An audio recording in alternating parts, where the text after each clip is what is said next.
Hey my loves, welcome back to another video. We're going ahead in with 876 nails with the shade Kayla, and we're also using Deep Teal by another brand that I reviewed a couple months ago by the name of Acrylic. I really recommend their products. They have great acrylic powders, and y'all are going to see exactly how they lay in this video. So I don't have a code for Acrylics as of yet anyway, but no, I don't have a code for Acrylics. However, I do really like that brand.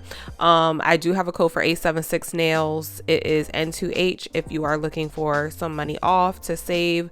Everything is linked in the description box. So today we're doing an Apex video, you guys. This video was most requested out of all the videos that I asked you guys what you would like to see me do. So I wanted to give you pretty much what I do. I'm not going to say it's a real in-depth tutorial just because everyone does their apexes differently. So this is my way of building an apex. So you can go by this, or you can make it smaller, or you can make it larger. It all depends on you. Everybody has their own style of how they do their apex.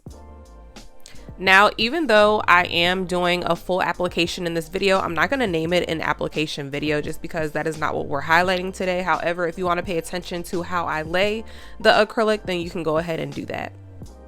So this second bead is where we start to create the apex. Now, as you can see, I'm kind of leaving it a little thick in the middle, and then I'm going to swipe the sides first, you guys. Now this is where the tip and the natural nail meet, so that is where I start and begin my apex. Again, I'm going to swipe the sides first and then the middle. The reason why you're swiping the sides first is because you want to give the middle part time to set. Now you want to give it time to set because you want it to kind of stiffen up so that it does not move, or you don't wipe it completely off the nail. The only thing that you want to really wipe off the nail is the sides, just to make sure that they are not falling over off the nail. And you don't really want to wipe them off. I would say you just want to make sure that all the acrylic is in the middle of the nail. So make sure that you are getting the sides and kind of pushing it upwards towards the center of the nail. So now we're going to go on with our third bead, and again, use as many beads as you need to. Just look at where I'm placing the actual bead. Again, we're just going to kind of let it sit. We're going to pat, make sure that it's all on the center of the nail, and we're going to wipe the sides first. Now you see how that's raised a little bit in the middle. You want to make sure that you are, when you're patting it down or when you're starting to drag the bead down, you want to make sure that you're not pressing it down to flatten it. You want that height in the apex, so you're just going to basically make sure that you're swiping away on the sides, and then you're just gently bringing the acrylic down from the apex area. This is going to make sure that the height is still there and the structure is still there. So as you can see, it already has, I would call it like a lump. That's what it looks like, or a hump. It's kind of like a speed bump, you guys. Like, just have in your mind, you're trying to make it look like a speed bump. So this next part right here is personal preference. I prefer for my nail to gradually work its way into the apex, whereas some people like for their the cuticle area to be a little higher, and I do not. I like it to be a lot more flush to my nail, and my natural nail, I want it to look natural. So as you can see, I press down where my cuticle area is, and then it gradually rises up. So I press down where my cuticle was, kind of tucking the cuticle in with my brush, and then I kind of left that maybe I don't know, 2 centimeters from, maybe 1 or 2 centimeters from the cuticle area. I let that part be a little more risen up, if that makes sense. And we're just gonna, again, swipe the sides and pat the middle and drag the middle down, but we are not dragging the middle part down with any pressure. You want it to be very light, and you just want to make sure that you are working with a good acrylic. I cannot stress enough how much your acrylic powder that you're using is going to affect how you are able to make an apex. If you are using acrylic powders that are slow drying, it is going to be very hard. I mean, very hard for you to structure an apex or a nail. Right here, I'm just going ahead and filling in the rest of the nail, so I'm not going to be going into depth of what I'm doing right here.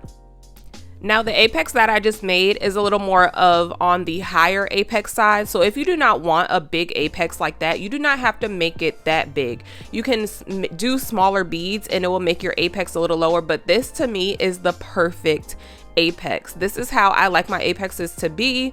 This is how thick I like my apexes to be. This is how thick or thin I like my nail to be. No thinner and no thicker.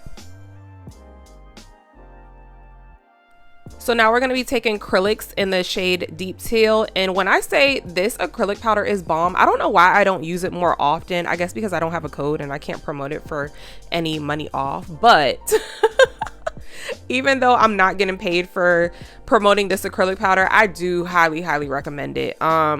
Really recommend it. It's a really good powder. If you like knot polish, if you like 876, it's in between of knot polish and dynamic. It's a really good powder, you guys. You just have to use it for yourself. I have no issues with it. Nothing sticks in my brush. It's very easy to work with. It is slower drying than 876. I am using my monomer with these acrylics today. So 876 acrylic powder dries a little faster than this one. This one gives you a little bit more time to work with it. So if you are a beginner, I definitely suggest acrylics. But both of them are very good, easy to work with, and they are really good acrylic powders to try to build an apex with. Again, you have to make sure that you are using a good acrylic powder, or you're always going to struggle with doing nails or trying to form a structure if you are not using high quality acrylic powders. High quality does not mean that they're expensive. All right, so after the first bead, we're gonna lay the second one. And again, we are pushing it all into the middle. We are swiping the sides first. We are kind of letting it sit because, like I said, this acrylic does not dry as fast as 876 or does not set as fast as 876. So we give it a little time to stiffen up, and then we are going to bring down the acrylic. Now, as you can see, when I'm bringing down the acrylic from that first apex bead, I'm not really swiping too much in the middle. I'm just kind of getting it to level out. I'm majorly, is that even a word? I'm pretty much just swiping the sides. Like, most of what I'm swiping is going to be the side of the bead, not necessarily the middle part of the bead. We just want to kind of be very gentle on the middle part, because you got to think, if you're pressing down on the middle part, how is it going to hold that structure or that height? You have to be very gentle with the middle part. And I think that's even where I was going wrong beginning off starting nails. I was just swiping away, and I was putting the same amount of pressure as I did on the side of the acrylic powder or the nail as I did on the middle, and you can't do that. When you are swiping the middle part, you're really going to swipe the bottom of the middle part, if that makes sense. But as you can see, the cuticle bead was flawless. I put the cuticle bead down, pressed it up into the cuticle area, and I kind of just let it flow down the nail. I do not really mess with the cuticle area too much anymore. So yeah, now we're just going to be filling in those gaps. Wherever you see a dip, you want to go back and make sure that you are filling it in. Obviously, if we were using, if I was actually capping in this video, which means encapsulating the colored powder with clear, I would have used it for this part right here, but I am not encapsulating in this video. I'm not capping any of the nails. I'm just building the complete nail up with the colored acrylic. So as you can see right here, this nail is too flat. I see a lot of people making their nails just like this, and it's too flat. You do want to build a little bit more, so we are going to put 1 to 2 more beads on this nail, and we're just going to let it sit for a minute. We're going to let it sit for a minute because, again, you have to know what kind of acrylic that you're working with. So we're letting it sit. We're just patting. We're not dragging it. You see how I didn't even touch the middle of the bead? I'm not touching the middle of the bead at all. I'm not swiping it down at all. I'm touching the very top of the bead, and the bottom of the bead is where I'm dragging it down until it actually sets in place. Then I can go over it and smooth it all out. That is giving me some height to the apex and more structure. Where you want the apex to be is right where you put the tip on the natural nail. You kind of want to make it right there or just a little bit beneath it. That is where you want your apex structure to be. So if you can remember or gauge where it was, that is where you're going to lay your second bead, and you're going to build from there. So again, this is the cuticle bead. I pushed it up into the cuticle area. I'm just patting because I do want more height to be there. I'm not really wiping too much until it starts to set in place, and that is when I'm going to wipe it down so that more acrylic will stay than wipe away. As I am going through this video, please do not hesitate to ask any questions that I did not answer in this video, because this was a very hard video for me to do, actually explaining, because it's kind of like something that you need to really see and practice yourself. But as you can see, this apex came out really well. This one was a little higher, but I'm just showing you guys how you want it to gradually go from the cuticle kind of almost flat, like kind of at an angle, but not too much, and then you want it to go up, and then you slowly want it to go downwards, so kind of like a hill or kind of like a speed bump. That's what you want your apex to look like, you guys. You do not want your apex to be very bulky in the cuticle area. I obviously don't want to show a picture of somebody doing it that way, because this is not a bashing video. Like, I don't want it to be that, but I do see a lot of people make their apexes so close to the cuticle area, which is not doing anything for your nail. The whole point of an apex is for it to structure your nail so that it does not break where the tip and the natural nail meet, if that makes sense. So you want to make sure where I put that bead. You saw how I put that second bead right here, even though I'm doing a cute ombre. I put that second bead right where the tip and the natural nail meet. Okay, so that is where we are making or starting to form the apex. So here is my third bead, and it's a little different when you're doing ombre, because you might need smaller beads to work with, and you might need more beads to work with just to get that perfect blend. But as you can see, you saw how I let it sit. Now this is going in, I believe this is real time. So I did let it sit for just a couple seconds, and that was just to make it stiffen up. I'm letting my acrylic stiffen a little bit before I move it, because if you do not let your beads stiffen up before you move that brush to pull it down, it is all going to wipe away. You are never going to be able to build a structure, and if you do, it's going to take forever, and that's just a waste of product. So now we're going into the, I believe this is the fourth bead, and this one is going to really make up for my cuticle area. So I'm pushing it up lightly pressing it into the cuticle area, not touching any skin. And then I'm just going to kind of tuck my cuticle in on the side, and I don't know if I tucked it in anymore, but usually I will press up into the cuticle area and kind of just like tuck it. I don't even know how to describe it, but tucking it is when you take the tip of your brush and you kind of just press your acrylic into the cuticle area without touching your skin. And as you can see, I went side to side before I touched the middle. I went side to side because I wanted the middle part of the bead to stiffen up so that I could actually structure a more of a hump or a bump, which is the apex area. I also feel like if you are struggling with an apex and it's because you are struggling with your beads, it's most likely because of your liquid to powder ratio. You have to know how much liquid should be in your brush before you dip it in the powder.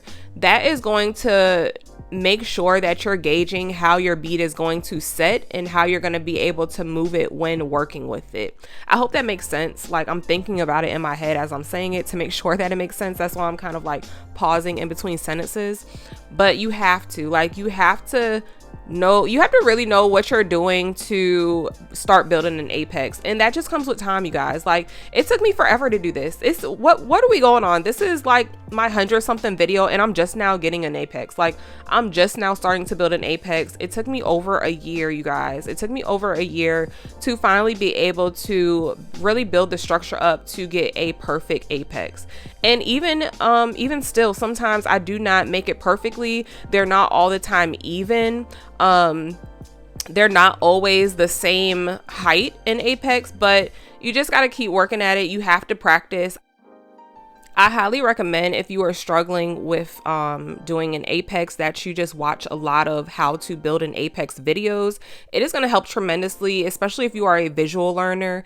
And if you can, watch it on your TV, watch YouTube on your TV while you are doing nails, or on your phone, whichever, and do it with them. Like, as they're walking you through it, like, even take this video and try to practice while I am doing the apex and listen to what I'm saying, and maybe that can help you to practice while you are actually or listen while you are actually doing it on your own nail. So I'm a very much visual learner. I can literally look at something and kind of pick it up that way, and then I will have to actually do it. But just looking at something, I can kind of pick up like what they're doing and put it into action. So me watching videos is like a great tool for me to learn something. I can really just watch something and try to go back and do it, and 9 times out of 10 I'll get the hang of it. So right here, again, we're building the apex again. We're letting it sit a little bit. I'm going to rotate my camera just so you guys could get a different side view of what I'm doing. And as I let it sit, and you see how it's not really moving too much even when I pat and swipe it down. That is what you want. You do not want your acrylic to still be kind of runny, because when you swipe it down, there's not going to be anything there. Like, it's going to be pointless. You're not building anything. So as you can see, I built that one up again. It was perfect. I did put this one in fast. I sped this up because obviously we had done 3 other fingers. I did not do the thumb in this video just because this was an apex video. So I am actually going to do the thumb in the next video. I'm going to be doing stone placement for you all in the next video. So you guys will see these nails again. So yeah, I guess my number 1 tip for you all would be to definitely get down your liquid to powder ratio first, and then try to work your way into building an apex. Your liquid to powder ratio is going to be vital in this step, because you have to know how stiff your bead is going to be and how to work with your acrylic. Also, getting a really good acrylic is going to be a key component to doing this apex. Like, there are just certain things that go into it, and I know you would think that it's so simple, but it's really not. Like, me not being able to build an apex for so long had to do with the acrylic powder that I was using. I was not using a good acrylic powder to even begin to build an apex with. But you guys, I hope this video helped you, and I just want to show you the different sizes of apex that I did, and I hope you guys are encouraged to start working on your apex. And if you do have any questions for me concerning an apex and what I didn't explain, please let me know, and I will go over it in another video as well. Or when I do my next set, I'll try to incorporate those questions and answer them as I'm doing it, because I'm not sure if I covered all of the bases that you needed to know. But hopefully this video helped you out, and I will see you guys in the next one. I love y'all so much. Mwah. Bye.